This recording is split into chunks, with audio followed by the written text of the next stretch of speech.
एक दिन गौतम बुद्ध अपने शिष्यों के साथ एकदम शांत बैठे हुए थे। उन्हें इस प्रकार बैठे हुए देख शिष्य चिंतित हुए कि कहीं वह अस्वस्थ तो नहीं है। एक शिष्य ने उनसे पूछा कि आज वह मौन क्यों बैठे हैं, क्या शिष्यों से कोई गलती हो गई है। इसी बीच एक अन्य शिष्य ने पूछा कि क्या वह अस्वस्थ हैं, पर बुद्ध मौन रहे।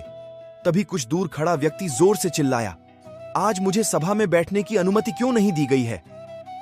बुद्ध आंखें बंद करके ध्यान मग्न हो गए। वह व्यक्ति फिर से चिल्लाया, मुझे प्रवेश की अनुमति क्यों नहीं मिली। इसी बीच एक उदार शिष्य ने उसका पक्ष लेते हुए कहा कि उसे सभा में आने की अनुमति प्रदान की जाए।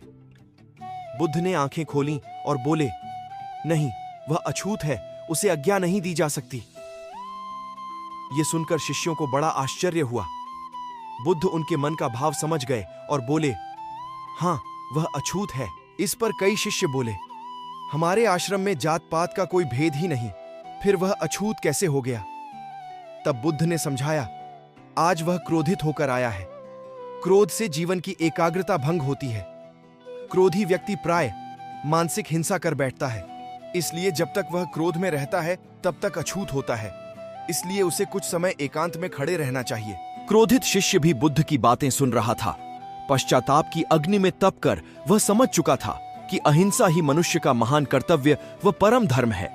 वह बुद्ध के चरणों में गिर पड़ा और कभी क्रोध न करने का प्रण लिया।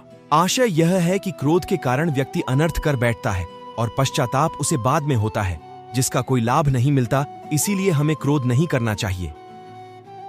असल मायने में क्रोधित व्यक्ति अछूत हो जाता है और उसे अकेला छोड़ देना चाहिए। क्रोध करने से तन, मन और धन तीनों की हानि होती है।